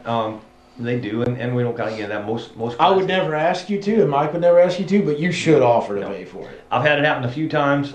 In fact, I worked for an outfit, and I hated it that they actually made them pay for it. And that's nonsense. It's an accident. That's the definition of an accident. You certainly didn't throw it on purpose. But I've seen it both ways, and I believe that it's respect. Don't say a word about it. That's part of the deal. I would never say a word about it. I'd never ask it of. I'd never expect it. No.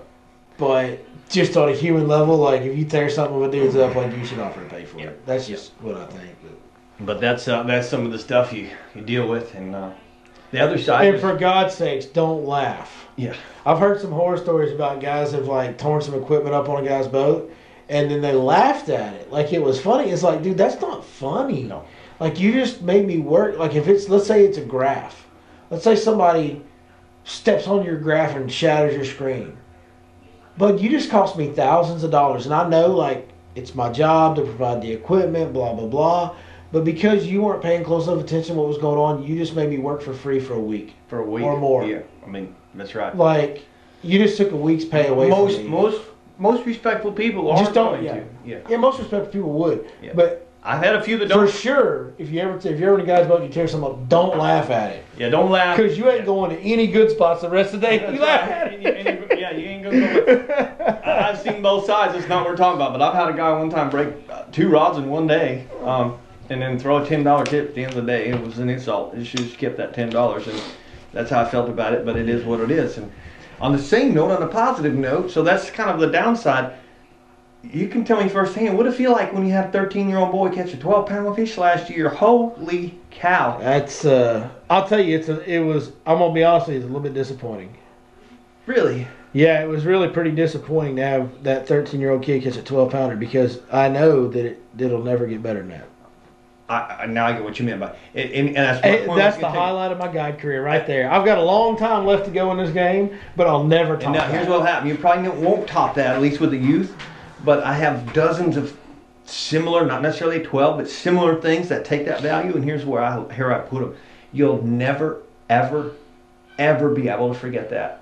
And No. neither will they. Neither will they. And That's so it. that boy, you may be passed on. That boy will be a grandpa telling his grandson. He'll be out on Lake Fork About going, that. man, That's I right. fished with Billy Lawson when I was a kid. 50 years from now, that boy will be 63 years Well, old. I mean, he did everything. I just, we happened to get lucky and be in the right spot at the right time, and I drove the boat. That's about all the work I did there. But, man, what a... That's it. And that's the high side of it. I had 2 birthday boys last year catch double digits on their birthdays. And I just... What's the odds of my birthday? Hey, I'm looking. Anybody got a birthday this year? Come on. Look, Mike, he's the birthday man. But again, those are birthdays that I remember their birth dates now. I don't remember birth dates, but because of that, it just really made it something extra, extra cool. And it can be anything from seeing alligators, I guess. You just never know in this business what kind of... We caught a baby alligator last year on a guide trip. You never know what you're going to see on a guide trip or on the lake in general. When you go out and get out in the outdoors, I think that's one of the things that infatuates so many people with outdoors lifestyle and outdoors recreation is it's the mystery. Yeah. And I a little bit of anything is possible. Yeah. And you don't know what you're going to run across, what's going to happen. Everybody knows boats break all the time, and when you're fishing, stuff breaks, and you have all these malfunctions. And man, I think that's part of the deal that keeps us coming part back. of the experience. Because you don't know what you're going to get into, That's good right. or bad. And that's exactly it. Be prepared for all, and you're going to go through all, and that's kind of Man, it's been such a fun night having you here. And one of the interesting things about tonight that I learned was, we always try to get not real in depth instructional wise, not just go super in depth because we do so much of that. Sure. And what I learned tonight having you here is it kind of kept going back to that. Yeah. And the reason it did, I think it just what I'm kind of learning because I'm new to the podcast deal. You're new to the podcast deal. Completely. We're all kind of learning how to do this. And what I discovered was it kind of, whoever your guest is going to dictate kind of the flow of how things work out. I kind of noticed, and as you're talking about it And now, it's good. It's all good. I thought even when we brought Ronnie, it kind of changed a little bit. So I assume if we had a third person here, it's really going to kind of have It's really some neat different to stuff. see how the But, different guests that we have influence. And I'm looking forward to keeping doing these podcasts. It's fun. I'm going to watch some so I can learn a little bit more about what guys are doing. Yeah. And that's what I tell people. I'm like, we're getting some views on this. We're actually getting a pretty good amount of views considering they're brand new. We just started. And they're long form. Yeah. But so I'm sure, based on the podcast numbers that we're seeing, there's people that are downloading it and listening to it in their vehicles. Sure, audio sure, files. sure. And that's awesome. Yeah. But if nobody watched it, I'll probably still do it because it's fun. It is fun. It's fun to just sit here and yeah. hang out. This is like my 2 hours every week that I just come in here and hang out with my buddies and drink a cold beer and just talk fishing. Talk anything. Yeah. Or talk anything. Yeah. Last week we didn't hardly talk fishing with Yeah. Dingbat ZW in here. But man, hey, we appreciate you coming down, Mike. Man, I've had a good time talking to you tonight. I'm grateful for having me here. It was cool. A lot of fun. We'll have to have you back again for sure. We want to make sure we thank all of our sponsors that help us make this happen. Smash Tech Custom Baits. SmashTechBaits.com. Some of the best soft baits on the planet. Hands down. I think it's the best selection you'll ever see of swim baits in one company anywhere on earth. He makes a lot of good swim baits. A lot of quality handmade And stuff. he don't sell nothing that he doesn't want to fish every day. So that makes them all really good quality.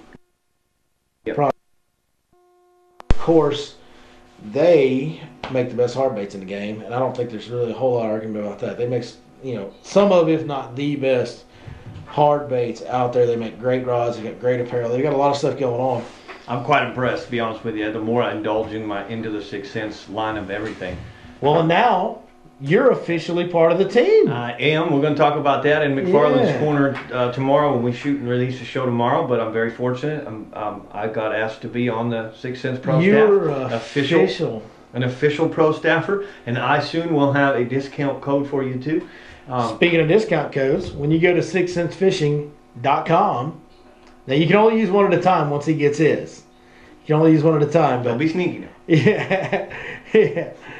Well, I think they got some stopgaps, but I don't know. Anyway, I don't know how all that tech stuff works. I just go fishing every day, bro. It's like I ain't good at math and I don't know how tech stuff works. Me either. But when you do go to 6centsfishing.com, you order some of those great hard baits or anything that you order from there, doesn't matter what it is. When you get on the checkout screen, they have a promo box. Be sure you punch in the code Your Lake Fork Guide, and that'll get you a 10% discount on all orders. Our way of saying thank you to you. We can't thank 6th Sense enough for participating in that to give you guys some thanks. So thank you to 6th Sense Fishing for that. So be sure you're using that code. We actually have a new sponsor that we want to give a little shout out to tonight. This is brand new. Breaking news, folks. Breaking news. Hot off the press. It's always nice to have breaking news. Hot off the press, or as we like to say around here, coming in hot. Coming in hot. Now, these are sunglasses, and there's a lot of different sunglasses on the market. And one thing that I'm really happy about, one thing that I'm really proud of that I've done for a long time is I don't just take any deals. You know what I mean? Mm-hmm. I don't. Somebody says, "Well, hey, we'll give you some free product." I go, "Oh yeah, okay." There's a lot of that in fishing. I've witnessed you turn down quite a few different. I'm looking for a real. I need a real deal right now, but I've had I think it's 3 offers from real companies. They were great offers. I was very appreciative of them, but I'm not using their products right now. Yep. Like, I'm not going to spend my own money on their product. Therefore, I'm not going to represent that product. Now, these glasses.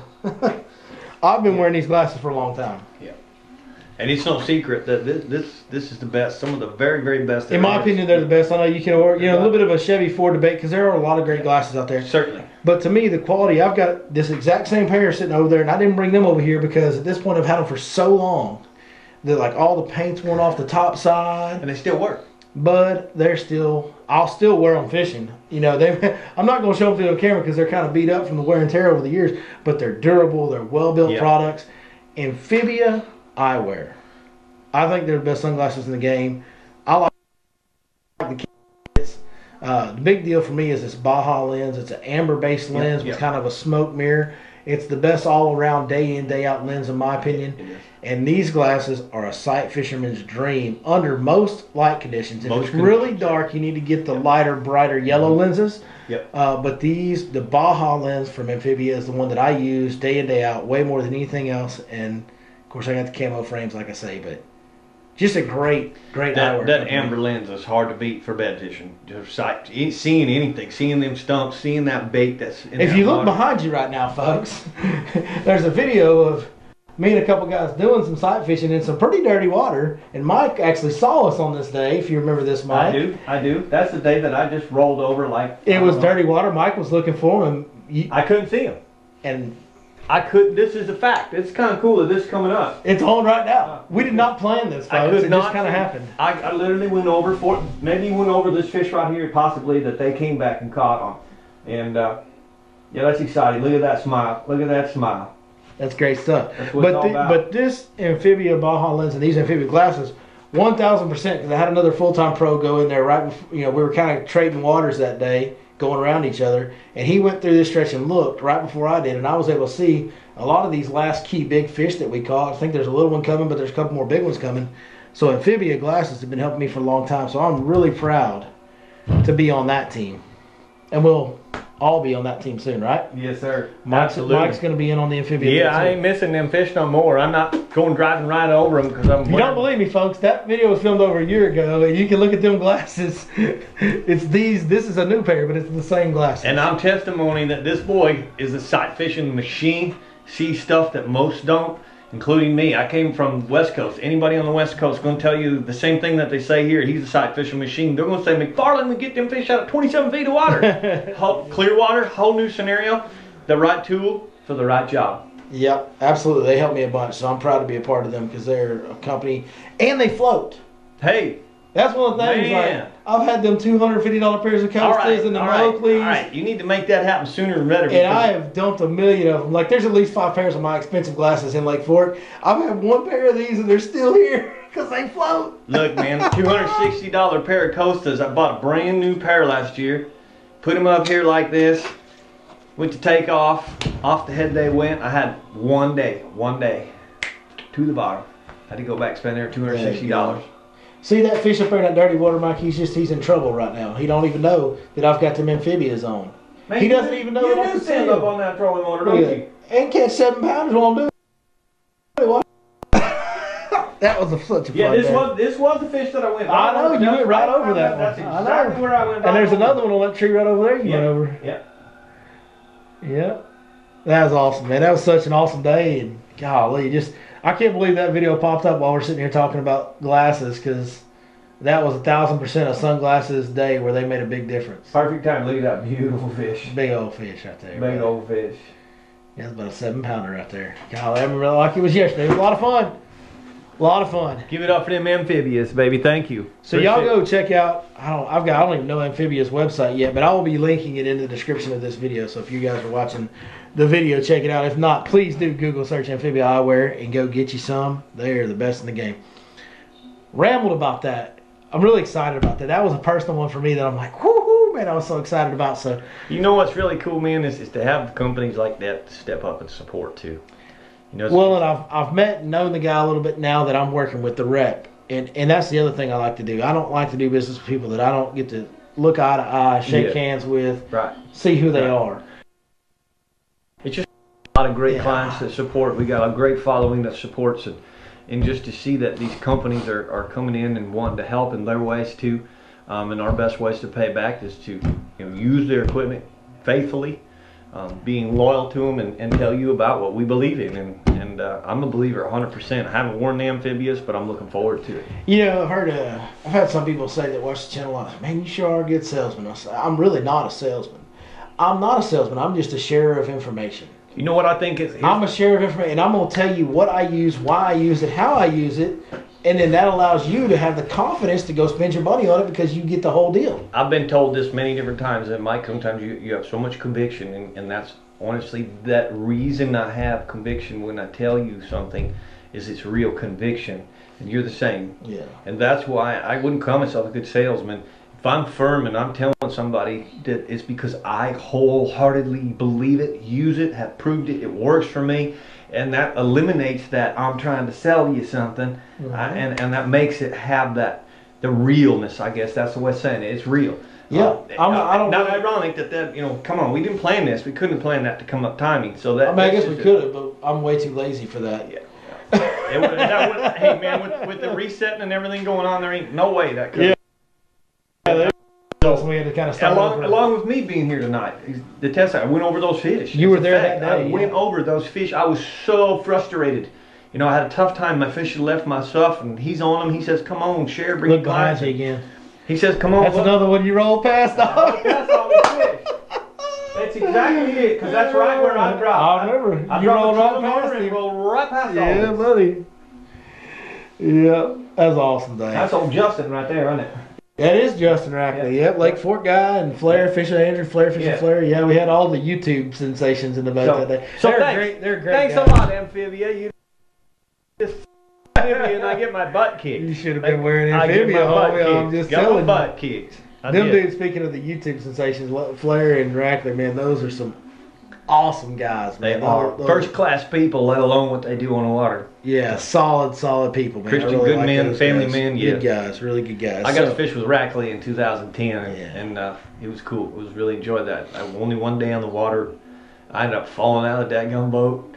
And, you got to fish with Justin. I got to fish with Lake Fork Guy because you fished with him before Lake Fork Guy existed. I figured when he just come out of college, you know, he was a hot collegiate champion. Yeah, that was before I'd really kind of committed and found God, and I fell in the water on my first day, and I come up out of that water bleeping, bleep, bleep, bleep, bleep, bleep, bleep, bleep, bleep, bleep, bleep, you know. Whoa. Why was this not in the crazy stories? We're going to have to save that for your next I will tell podcast. We're going to save that one because we're running long here on this one. But Old Rackley never let me down on that one. yeah, man.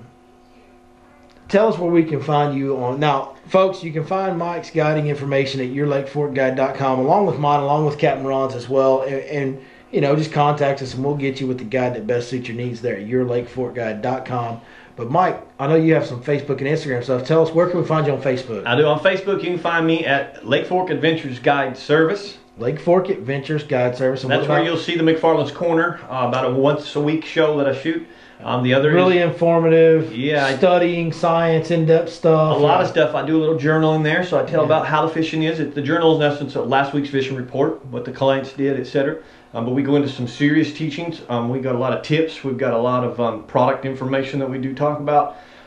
We even do some sonar times from time to time. So right now I'm not doing a lot of sonar work, but when I do later on in the year, I will include sonar lessons in that. So check out the McFarland's Corner on Lake Fork Adventures Guide Service, Facebook, and then you can also find me on Instagram, The Lake Fork Guide.